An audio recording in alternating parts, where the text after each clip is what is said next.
You did it. Creating live. This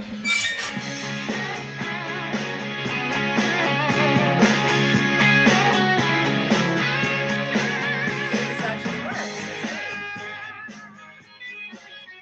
Yeah, it went live. This came up on my phone.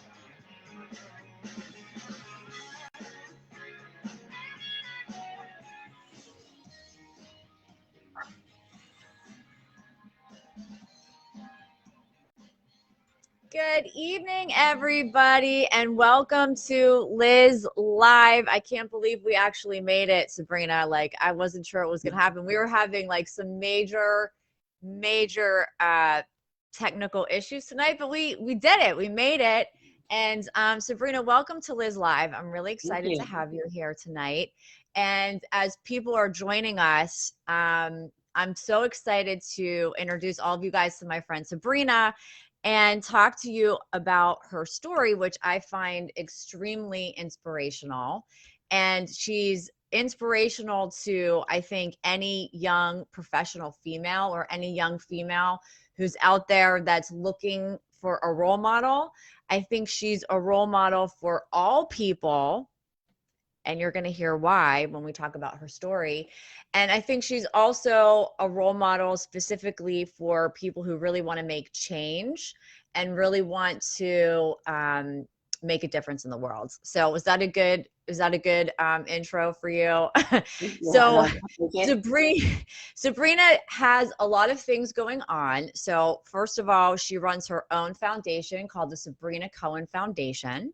And I'm going to let Sabrina tell us what it's about.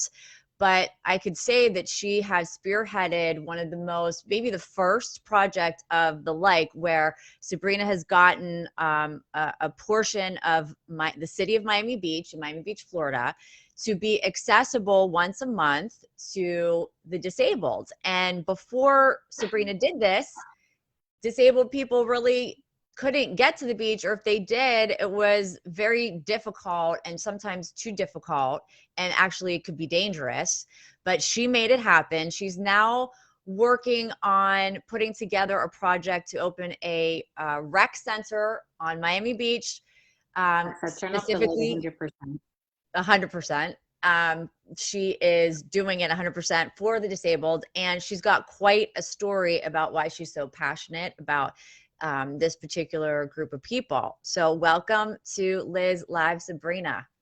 Thank you, Liz. It's great to be here tonight. I'm so honored to have you. I'm so excited. So Sabrina, why don't you, if we can start out kind of by sharing your life story, because I think it needs to be understood, needs to be told, needs to be talked about.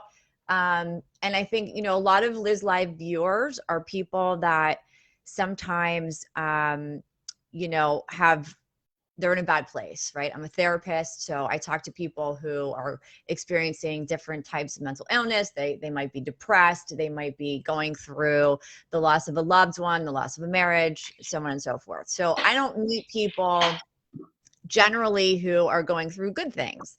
I generally meet people through their problems. So I'm always looking for inspiration or for a way to kind of, inspire and give people hope that, no matter what happens, there's always a way out, and there's always a way to come back swinging. And you certainly have done that. So can we just start out? Can you tell us a little bit about what your situation is currently, and tell us maybe a little bit about your accident and how you became disabled? Sure. Well, I most certainly understand that there are challenges in life. To be quite honest, whether we're disabled or able-bodied, it's just part of being on this planet, right? And being alive. Absolutely. Is that we go through things. And so in the disability space, we don't always see it coming, right? So a diagnosis or an injury or some life-altering situation, many times it just kind of hits us from out of nowhere, and we're kind of thrown into a new lifestyle. And so for me, I was born here in Miami Beach, very healthy, super active, super athletic, very independent. I was raised. I was born on the beach, went to Hebrew Academy for 10 years, So I went to private school, great family, great community, switched to public school. And my sophomore year at Miami Beach Senior High, I was at the age 14 years old, just discovering dating, going out, like having fun. I was a good girl, I was a good student, but everything was about going out Friday night and Saturday night. And so it was Halloween, October 31st, 1992. Wow. So almost 29 years ago to date this month. Yeah. Um, Wow. my best friend and I had spent the day together in my home, and we wanted to go out that night. And so we made plans through a friend of ours, same age, same class, everything, to go out that night to a party in downtown Miami.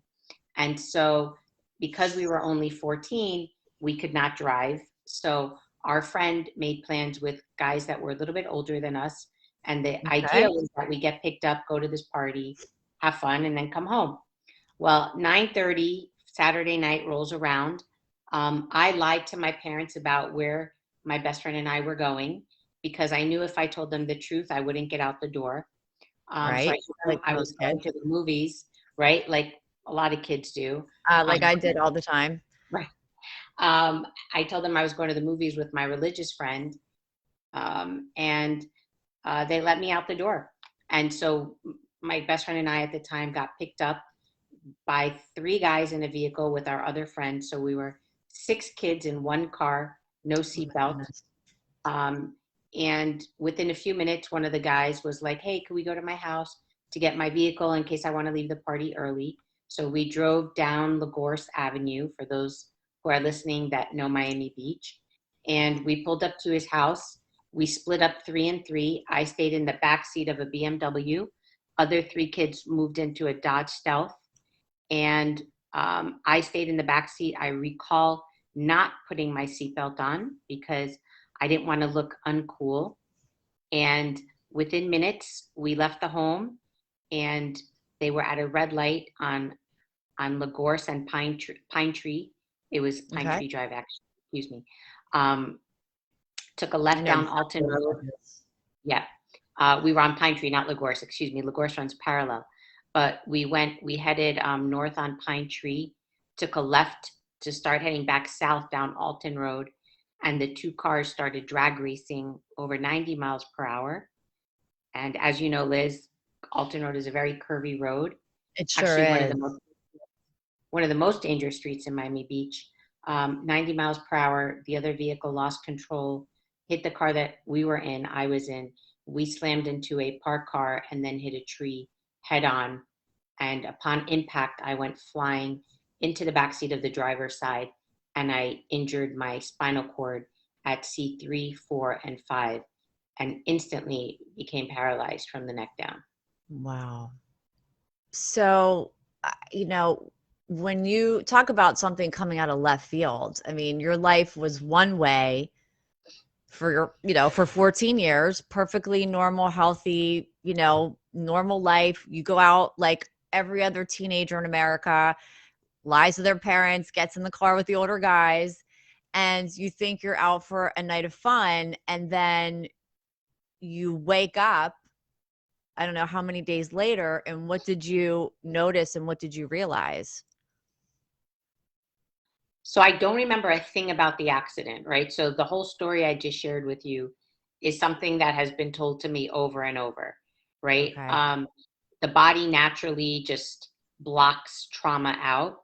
I think I was knocked out so hard that I could possibly remember anything. I just remember waking up at Jackson Memorial Hospital. I had a neck brace on. I wasn't allowed to, well, I couldn't move anything from my neck down, not not not an inch, right? I could blink my eyes, and I wasn't even supposed to move my neck because I had just undergone a major surgery. And so I really just remember being in the ER. My family never left my side, tons of friends coming in, teddy bears, balloons, get well, and I really had no idea what the hell happened. No, like no idea.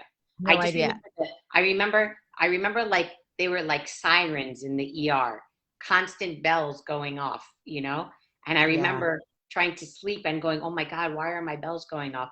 But they weren't even for me, they were for other patients. But that's what I seem to remember. And like, do you remember, okay, you had friends, you had flowers, your family, stuffed animals, but do you remember that moment or that sensation when you realized, oh my God, I can't move?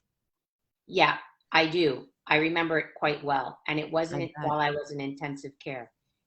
Believe it or not, I stayed about a month in intensive care through my surgery just to make sure I Okay. was okay. It's when they moved me into the rehab section, the spinal cord injury rehab section. I don't remember getting there. What I do remember is the first time they transferred me from my bed into a wheelchair. And remember, I couldn't move anything. So I believe the nurse rolled me into the cafeteria. And when they rolled me into the cafeteria, I saw a handful of other people in wheelchairs. And that's when it hit me. Really? So what was it about that moment that, you saw other people? So you were like, wait a minute, is that my future? Is that my future? And holy shit, that's me. Like, that was a mirror of the chair that I was in, which is not a regular chair. And Right. I just recall that overwhelming feeling of like like there's no way to comprehend. But No. what I saw was incomprehensible, and I just broke down crying, and I'm like, get me back to my room. That's what I remember. And I was 14, so I was Yeah, I mean, very you young. were a little uh, girl essentially. I mean, at 14, you're just trying to figure things out. Like, who are you? And, how are you independent from your own parents? And actually, you don't even really care about that as much as you care about, like, do I fit in and am I cool? And do I have friends? And are people going to like me? And, you were dealing with something so far removed from the average 14-year-old. I bet it made you grow up really, really quickly. it's been a process, right? So Yeah. I think I always had a good head on my shoulders, thankfully. um, I was a good kid, but I'm a Sagittarius, right? I kind of blame it on my Me sign. too. I love adventure. You too? I'm I a, so I I'm love the 6th of adventure. December. What's your birthday? December Don't tell me this. 17th. Okay, I'm the 6th. Yeah, I knew there was like a special connection there. Okay, that's Right cool. on. Yeah. So like my nature is curious. My nature, like I love people. I love to be out. I love to be around people. I love to explore new things. So like I think I was too young to understand that I could communicate that to my parents. So I felt like I had to lie to get out of my house to explore and to kind of be a teenager. I'm not sure what mindset I was other than a regular teenager wanting to do things and knowing if we told the truth, we wouldn't be able to go. But other than that, I think I was very studious. I had great friends. But I mentioned specifically that I had transitioned from private school to public school, which is really a different environment, right? And so I think I was very nerdy when I was in private school, like cute, but like kind of dorky. And like when I moved to public school, to my surprise, like everybody that was cool kind of loved me. And like I was like, wow, like I don't recall trying to be somebody else that I wasn't. I just wanted to go with the flow. And it was a lot cooler at 14 to hang out with guys that were 16, right? Like that's just kind of cool. And so I remember in the car not putting my seatbelt on because I was concerned with my image. Like, wow, will this older guy think I'm a nerd if I put my seatbelt on? Because my mom had always told me it doesn't matter where you sit in the car, put your seatbelt on. So those things ring in my mind because they were drilled into my way of thinking, but I deliberately didn't. So, you know, it took me years to reach an age where I could be accountable for where I was at fault, right? It doesn't make what those guys did right. Mhm. However, the catalyst was the lie to get me out of the house, to get me into the car. And so had I put my seatbelt on, things might be different today. So I take full accountability for what my role is. I don't feel any guilt or regret, but I just understand my role. And so it's been a lifelong journey of personal growth. Um, like I never sat around and said, why me? And I hate my life. Like, thankfully, it's always been go, go, go, go, go.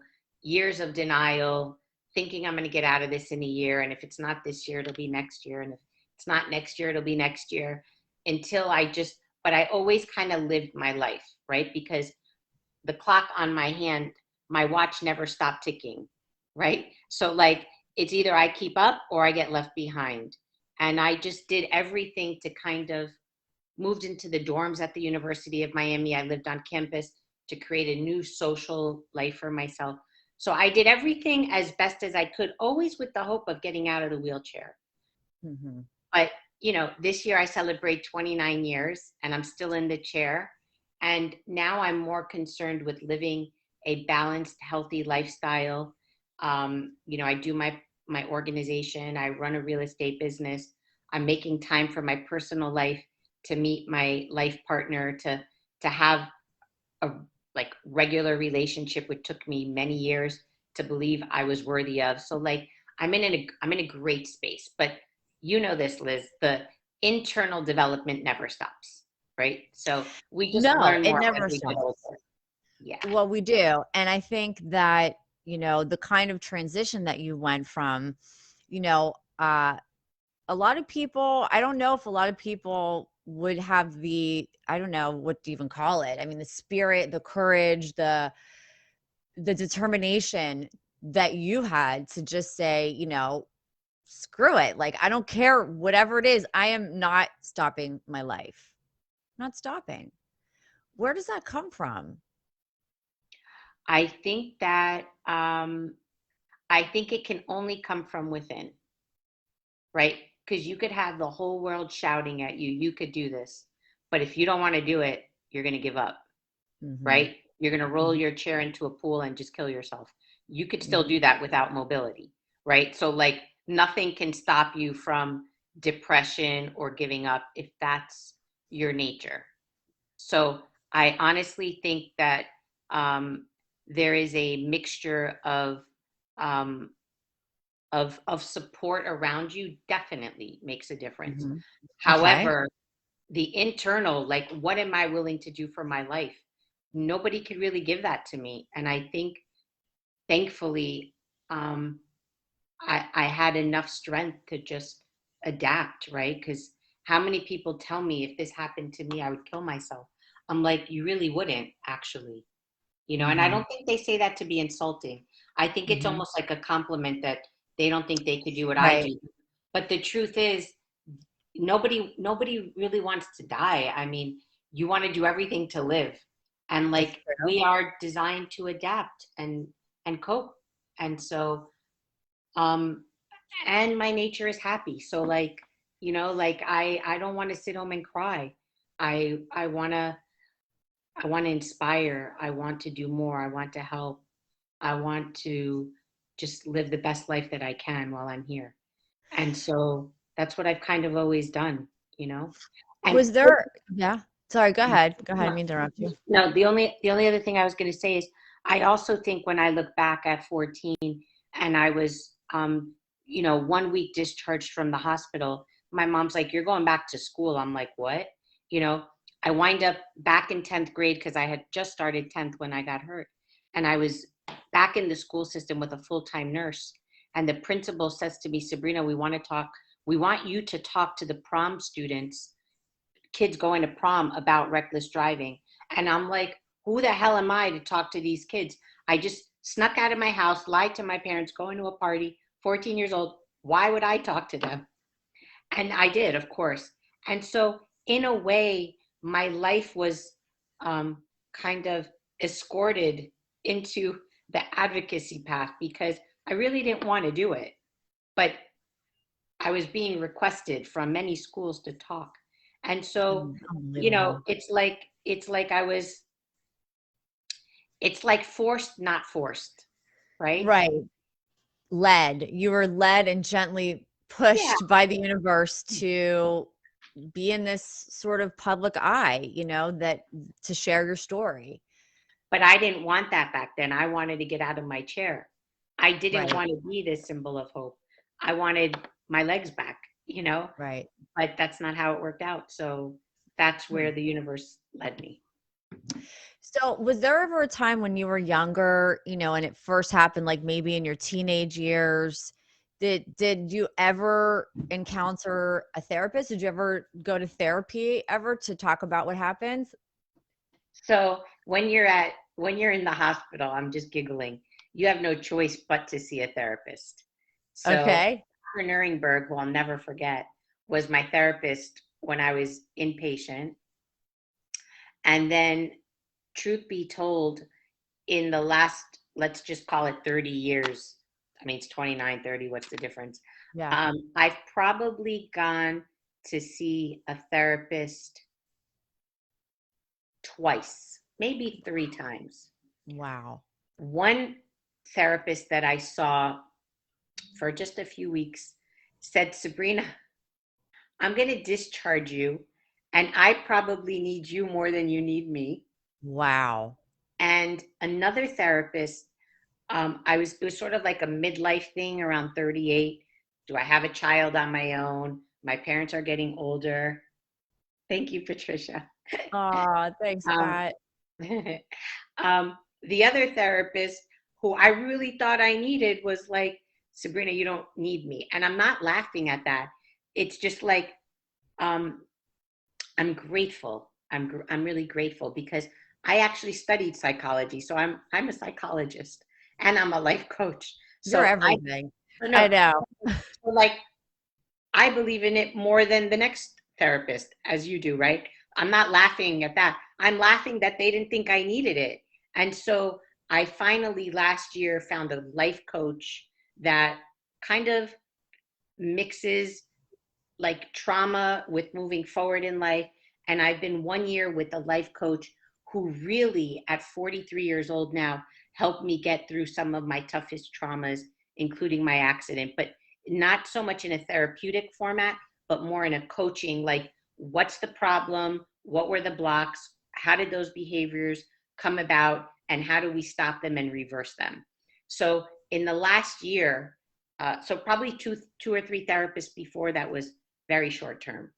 And Wow. then 1 year with a life coach, but it's working so greatly because I know there's issues, I know there's trauma, I know there's stuff from my youth, but like I just want to understand it, move on, and let's go.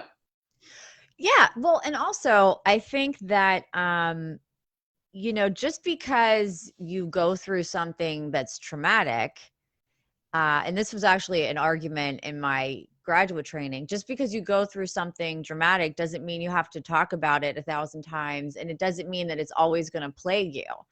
And I remember when my mother sending me to therapy when my father died, and I loved it, and I went for a while.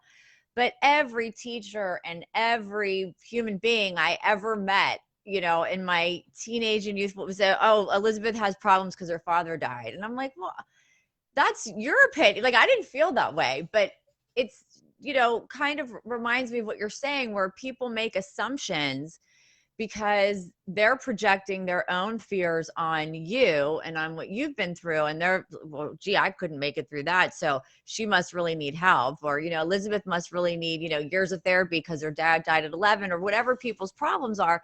But therapy, as much as I love it, it's not the answer for everybody. It's, some Right. people do just fine on their own. And it sounds like you did. Um, what about, how important do you think your support system was going through all of this the last 30 years? Everything, Everything, right? everything. I've seen I've seen everything. I've seen people that have no one. I've seen people that have no resources. I've seen people that are just lost, you know. It's everything. I've always had a shelter over my head. I've had every equipment I've needed. I've had an accessible vehicle to get me where I need to go. I had a school that rallied around to help my family make sure that I could get back into the school system. Um, Went to college, lived on campus, like with full time assistance. Like I have literally led as much of a normal life as possible because of my community and my family. And if I was on my own, I'm not saying I couldn't be where I'm at today, but it would be much more of a struggle. Yeah. I find that that's one of the biggest issues with a lot of my clients who are struggling is they really don't have a support system, or they have one and they're not willing to tap into it. Correct. For, a myriad of different reasons, but I do think that a support system can often make or break that, and your general attitude. It's half, glass half full or empty. And clearly your glass is full, baby. Well, It's very full. Liz, what's interesting, um, and I'm going to talk from the perspective of like just kids in general, and from a therapy perspective, um, just because we have that support, right? The family, the community, it doesn't mean there's not dysfunction within that support, right? Like Right. you might have two amazing parents, but maybe they didn't love each other. They lived in different rooms and but they were always there for their kids as best as they could. So like again, the reason why I bring that up is because I know there's dysfunction even with support. And so it's really up to the individual with or without that support to kind of count on themselves to push through life. So I don't want it to be like, oh, I made it this far because I had a family and a community. Yes, but I also didn't give up, right? I also went to school and did my homework. I also went to therapy for 4 hours a day to get better. I also started my foundation.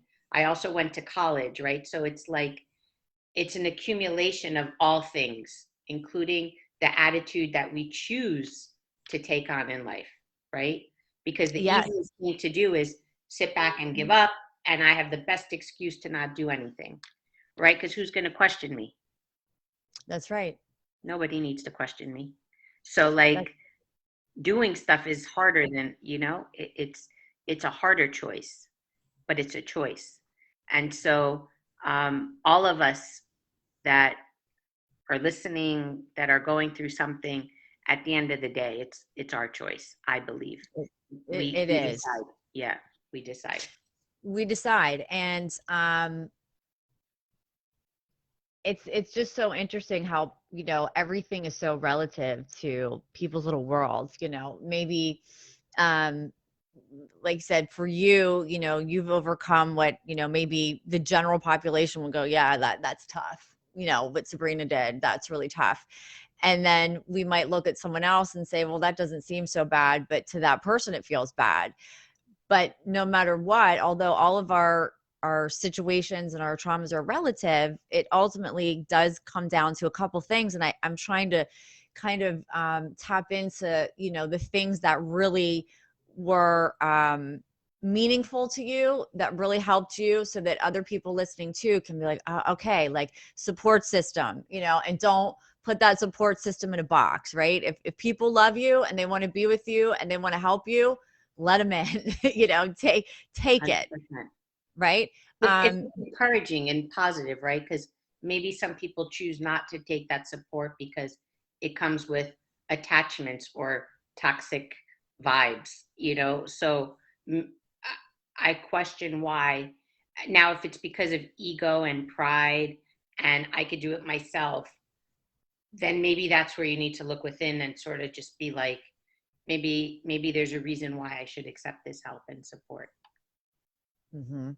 So we know that and then that within that choice, or that motivation, that determination from within, I don't know sometimes how to create that in people that don't have it, other than when they come in to therapy, I just repeat it over and over and over again and hope that it motivates them, or that they have, an experience that's just sort of a spontaneous change where they wake up and they go, okay, I'm sick of feeling sorry for myself. Correct. I choose life. I choose to live, and I'm not going to sit around and cry and feel sorry for myself because no one's crying for me, right? I mean, it's not right. If you don't take care of yourself, probably no one else is going to do it for you ultimately. So there's that determination and that perseverance that's so important. So let's shift the conversation a little bit. So we kind of talked about, your life and how your strength and those skills that you developed to adapt and adjust to a difficult situation and how you did it. And now as an adult woman, you have so many projects that you have your hands in and things that are so different. Hi, Catherine. So talk to us a little bit about your beach project, because this is actually something that I thought was so beautiful. And I'm coming on Sunday, by the way, to help. So tell our audience, what is the project that you spearheaded here on Miami Beach? You are? Good. I guess there's a little bit of a delay. So yeah, can you tell our audience like what's going growing on? up a beach girl. Oh, yes.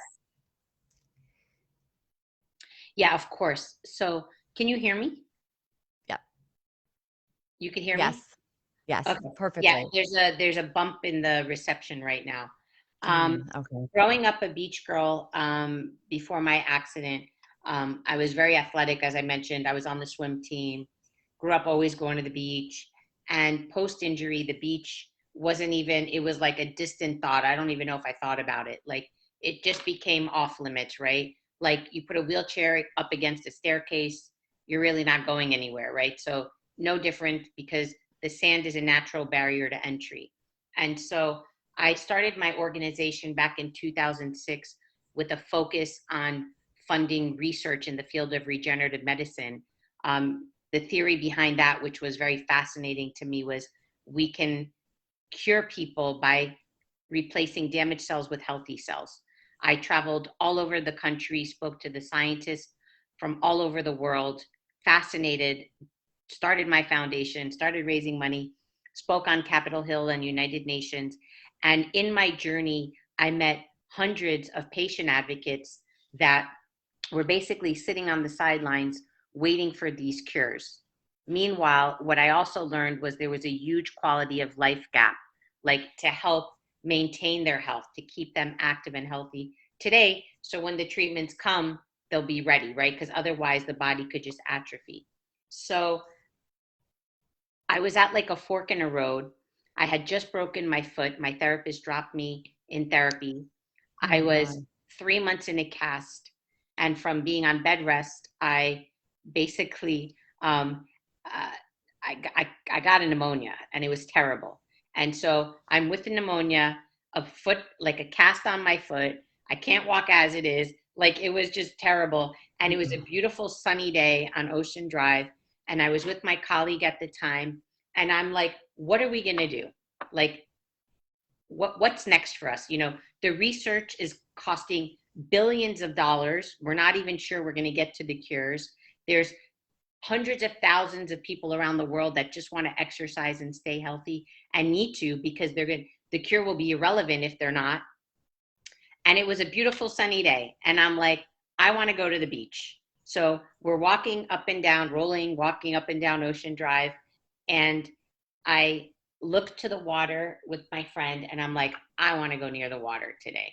And he looks at me, 6 foot tall guy. He's like, you can't do it.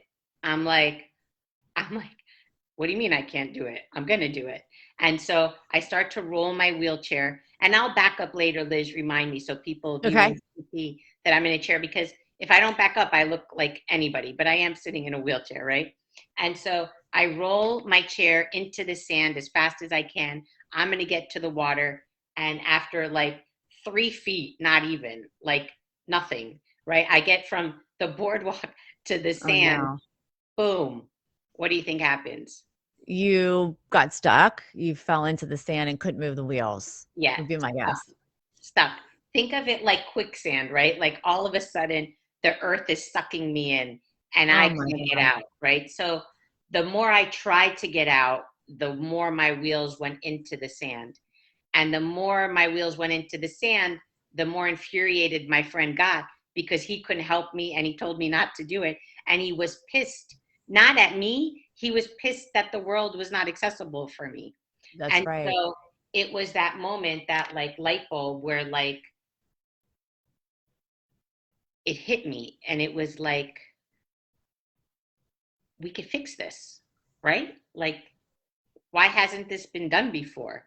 And so I sat there helpless for minutes. It took 6 men to get me out. I mean, that I didn't mind so much because they were cute, right? So like, Miami Beach firemen are pretty good looking. like really who's complaining? I'm not complaining. But it was that moment of like, more can be done. And that's really, Liz, how this whole story got started. Literally just Unbelievable. got stuck at the beach. My colleague at the time, Chris, we were on this path of like raising millions for research, for stem cell research, and we were going to change the landscape. But we realized that the promise was not quite there yet, right? And I'm a massive advocate of the field. I just knew my dollars eventually could go further with quality of life because you could measure the results. So within a Okay. couple of weeks, Chris and I show up at Miami Beach City Hall, and we're like, we want to create beach access. We want to build a facility. We want to build an accessible playground for kids so nobody's left behind. And they pat me on the shoulder and say, we love you, Sabrina. Beautiful idea, prove it, and then we'll give you a building. We'll let you do the building. And so that's how the journey began. And Wow. And of course you did it. Of well, I course you did it, did it. and I'm doing it. It's both. I did, Okay. I did. It took a couple years to get the concept solid, to raise initial seed money, like a little bit over $100,000, to develop a concept which we now call Adaptive Beach Days. I launched it in 2016. The Christopher Reeve Foundation, the Bremen Family Foundation, those, and the Miami Foundation were three of my like founding donors and supporters to launch this big idea. We secured land on 64th and Collins Avenue. I met up with my very good friend from high school, who was now the Miami-Dade lieutenant of fire rescue, who knew Okay. everything about the ocean and how to keep people safe. I coupled him with all of my physical therapists and recreational therapists, and we just created this grandiose team from nothing and said, we're going to put people in the water. We bought the equipment. We just set up a big, massive tent. We told our friends we're going to do this. First day, 65 people came out, 5 of which were disabled, to test the idea. And fast forward to today, the project has welcomed over 8,000 participants with disabilities, Really? Oh my ranging God. from amputees to spinal cord to Parkinson's to seniors who can no longer walk to children with autism and Down syndrome to like to everything. You name it, they've been at our beach from all over the world. And because of that success, the city granted me the land on 53rd and Collins to build what we are now in a $10 million campaign doing, which will be a 3-story facility. So instead of going to the beach twice a month in my pop-up, there will be an actual facility where you could go every day of the week and not be denied access. Wow. So right now, as I understand it, you do once a month or twice a month, the Well, yeah, adaptable beach. the program is designed twice a month for from Okay. 2016 to 19, twice a month. But because of COVID, we had to pause last year, and to reactivate the program, we came back on only once a month this year just to test things out. But we will start again next year, twice a month. Wow. Okay. And then is this something that you would like to see other cities pick up? 100%. I mean, I get inquiries from cities all over the world, so, and all over the country. Definitely, the intention is to grow it, but I got to tell you, it's a 3-hour setup. It's dedication. It's money. It's volunteers. You can't just put somebody on a respirator in the ocean and make sure that Right. there's liability. There's agreements with the city. So my goal, to be honest with you, is I've we've already perfected our beach day program here, but the focus is on getting the center, because with the center comes a home that we can use as a template for other cities and countries to follow. So instead of spreading Wow. myself too thin, I want to get this built and done right, and then we could extend into other locations probably easier with chapters Right. and Right. you know, Wow. people Oh on my the ground. gosh. So, do you know of any other program that's anything like this anywhere in the world? No, we No. created it. You Now, created it. now So, we wow. created it. Yeah, yeah, we created it. Me getting stuck in that sand is the launch pad for where we're at today.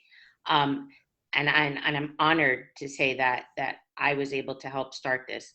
Um, the the thing is for viewers to understand and get, there are beach wheelchairs, there are decks, right, that exist for sale.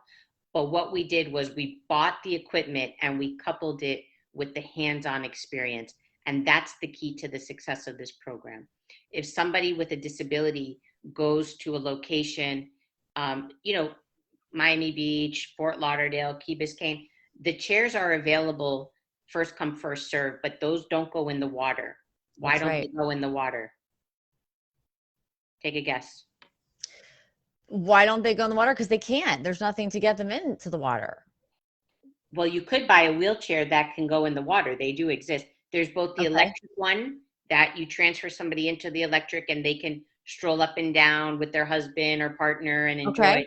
Don't go in the water. But why don't cities have the chairs that go into the water? Because you could buy Too them. much too much money. They don't want to spend the money, I would guess. Yeah. Liability, money, Bingo. It's liability. So like I call you liability. up one day, right? Hey, Liz, meet me in Fort Lauderdale at the beach. Let's get in the water. You could help me. What's the problem? We call our friend Peter, right? Because we need some muscle, right? So Peter and Liz and me, we go to the beach at Fort Lauderdale. The chair is available. It's free, right? Because the city provides it. And you and Peter push me into the ocean. And then like, you know, a tidal wave comes and like, you know, like you guys don't know what to do with me. Like, who's going to be responsible when I drown?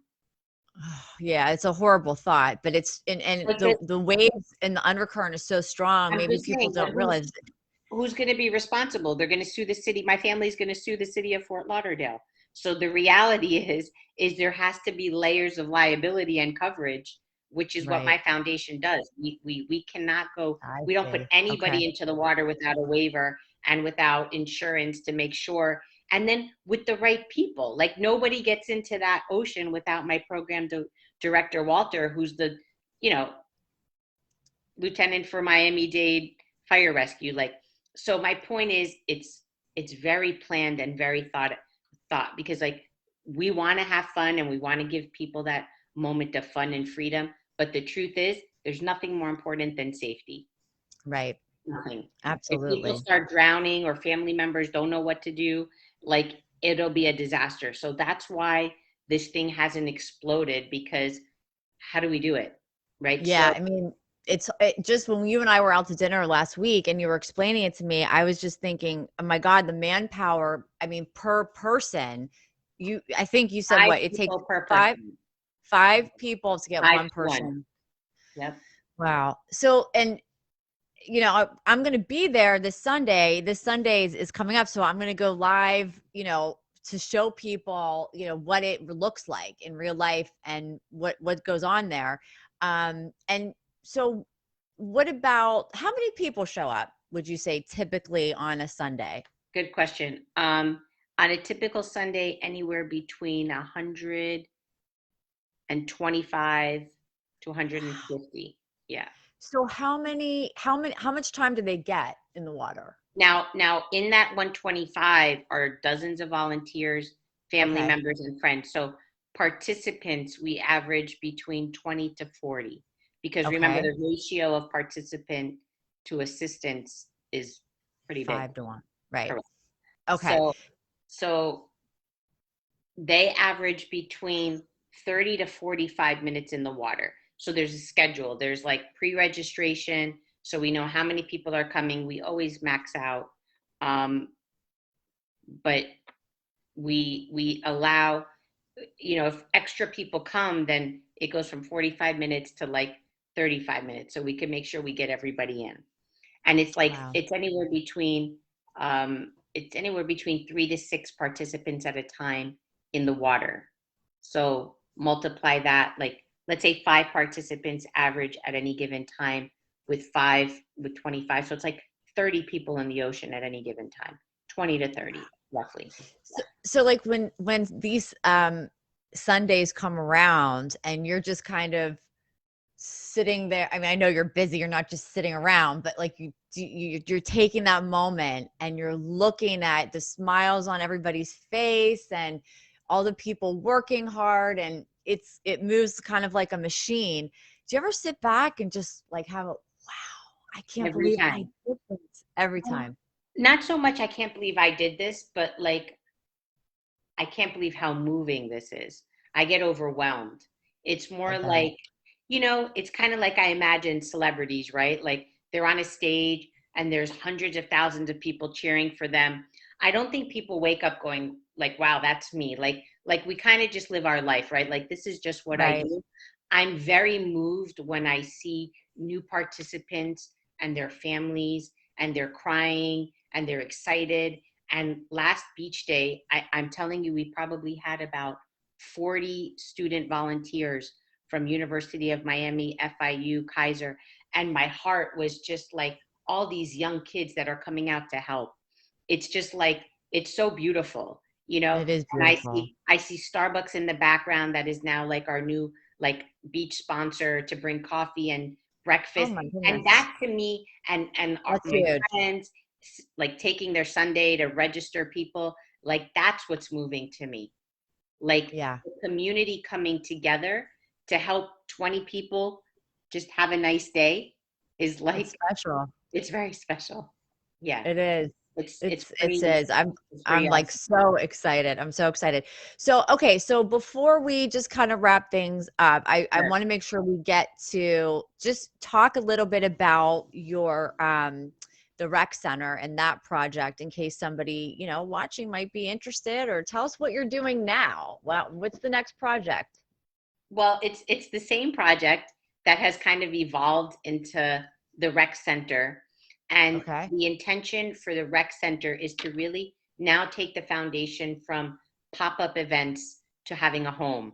So to go from once or twice a month to open 365 days out of the year. And so I've gotten the land approved in 2017. Kobe Carp Architects is our pro bono architect on the project who designed Wow.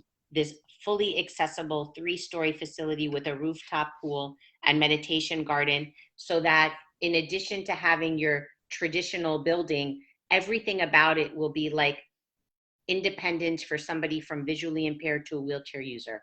Oh, So that's there's going to be a phenomenal. ramp that goes around the entire building from floor to rooftop pool. So that way, if you want to, push your way up and around, you don't have to depend on an elevator. All the doors coming in and out will be electronic. There's going to be the whole underbelly will be of a massive storage for all of this equipment because it takes a lot to get this stuff done. Beach chairs, decks, surfboards, you name it.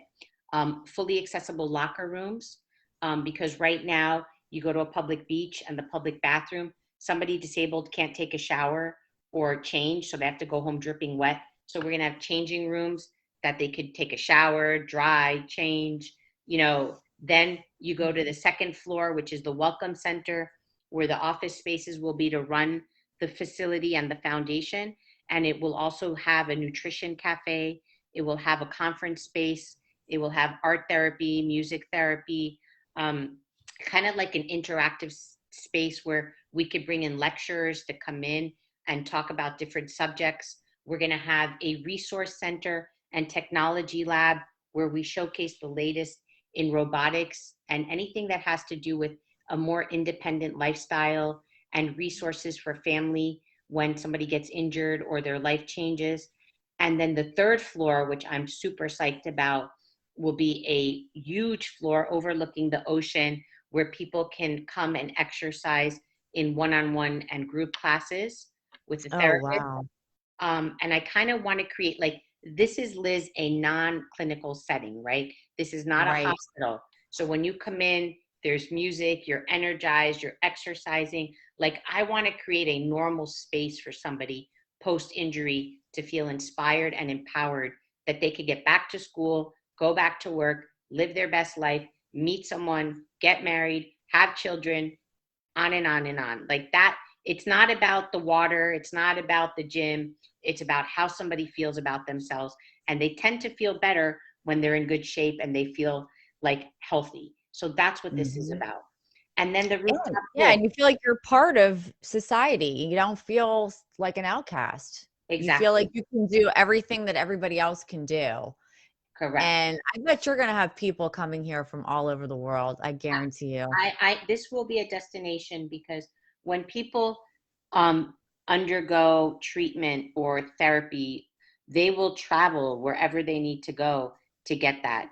And there's very few places around the world that provide adaptive fitness and rehabilitation, particularly beachside. So I'm psyched that that's what we're doing, because others will follow in our footsteps and more people will be served around the world eventually in time. And Yeah. so that's what we're up to. I'm in a $10 million campaign to build this facility, just secured a $2.5 million lead gift from the city of Miami Beach, which is Yay, City of Miami Beach. thank you, city. The county has just given us another $600,000. We're going to redevelop the whole backyard of the facility, so that way we put a second playground in that area with an outdoor fitness space with a pathway of inclusion. So like the whole backyard will be activated for children and adults to enjoy. And then we'll have the beach, right? So everything from indoor fitness to playground to beach access, we're going to activate indoor and outdoor. And really, when you think about, and we look about around South Florida and we look at those gazillion-dollar buildings, this is a drop in the bucket. It Yeah, just has it's never been done interesting. before. So, we need, I need like an angel that understands what we're trying to do and support a progressive concept. And I guarantee anybody who's going to support this project that will make them proud, and thousands of people will come through this. Oh, there's no question. I Yeah, mean, I bet you hundreds of thousands of people, and yeah, because this is, first of all, Miami is just an amazing destination. Miami Beach is a wonderful, it's a special city. It really is, and it yeah, has a great community. yeah. I know that from, living and working there, and Miami Beach is like on the edge. Correct. We just are the first to do a lot of things, but and creative, and just a really supportive community. So I have no doubt that this will be a huge success. And if anyone out there is listening and you know of anybody, please share this with everyone you know. It's going to be up on my YouTube channel Thank you, Liz. shortly, and we're going to show you what the Adaptable Beach project looks like on Sunday. And Sabrina, if people want to donate, they want to get involved, they want to volunteer, do they go to your website, sabrinacohenfoundation.org? Correct. SabrinaCohenFoundation.org. My phone number is there, 305-968-8024. I'm very hands-on with my project, so people can contact me directly if they want to brainstorm or have an idea, want to get involved, want to make a contribution. There are naming rights throughout the building. Anyone could name a floor in honor of someone. The building still has yet to be named. A program could be named. A swing set could be named. They could buy a brick for $500 in honor of someone in our park. So all of that information is on the website, and there's many ways to get involved. They can come to Beach Day and help out. So Yeah. So, we are accessible. so look out, because Sabrina's changing the world, everybody. Just look out, because here she comes. And I'm just so excited that we met and that we got connected. And You, me I'm as well. proud to be able to call you a friend. You're amazing, inspirational, and never stop. And if anyone's watching and you think that you feel like you're in that spot that you're stuck and you just can't get out of, listen to this a couple times, you know, because at the end of the day, it's a choice. Like Sabrina said, it's up to you. You know, you get dealt your hand of cards and they're not always the cards that you want, but you get your cards and you got to make some choices. Did you want Liz, to say I'd like to something? just, I do. That triggered one more Yeah. thing. Yeah. I'm smiling, I'm happy, but I just want to say, I get sad too, right? And I get stuck too, and I need help too. And I always say, when you're sad, allow yourself the time and the space to be sad, and maybe understand where the sadness comes from. The strength comes in getting out of it, and the way we get out of it and past it is by pushing ourselves. And trust me when I tell you, I push myself all the time, I all the bet you time. do. There are days where I just, I don't understand. I want to give up. I'm tired, right? Like, this is not an easy lifestyle. Like, where's my husband already? Like, when is this project going to be He's over? coming. Right? He's Like these things, but these things, like, it's like sometimes I just want a normal life, right? Like, I don't want to do anything. I want my partner. Like, I just want to travel, but like, I'm dedicated at the end of the day to my word and what I'm committed to. So my point is, like, it's okay to have those feelings. We can't always be That's right. on a high trajectory with like booming and like amazing. Like, we fluctuate, but it's We do. maintaining at a higher level is where the power comes. And that can only happen if we continuously push ourselves. And like I said, I'm always pushing myself, because I could give up Yeah. like anybody else. I'm not sure that other side is any better. So I listen, you the know, and struggle your is real. humility. The I struggle love is your real. The struggle is real. But anyway, thank you so much, Sabrina, Thank for you, your Liz. time. I'm probably going to be hanging up on you when I end the show. So I will Sure. text you and make plans for Sunday. I can't wait to see you. And thank you, everybody who watched Liz Live tonight. And again, this was a kind of a different format because we had some technical problems. So I'm curious to see how it worked out. But it will be available on Facebook, on Actuation Counseling Facebook, and on my YouTube channel, The Elizabeth 126 on YouTube, and Eliz Therapist on Instagram. And I'm sure Sabrina, hopefully you'll post it You'll all over share the that place. with me you'll Of share course. those links with me, and I'll share them Of out. course I Okay, will. perfect. I would love Awesome. to. All right, Sabrina, have a great night. Good night, everybody. And I shall see you Bye. Sunday. Bye, Oh, I should Sabrina. back up, Thank you. right? I'm gonna back up. Oh, yeah, go ahead. Back Right? up. There she is. And she's got that. There she is. Love it. My turbo Mwah. chair. That's so Bye. awesome. Bye. Good night.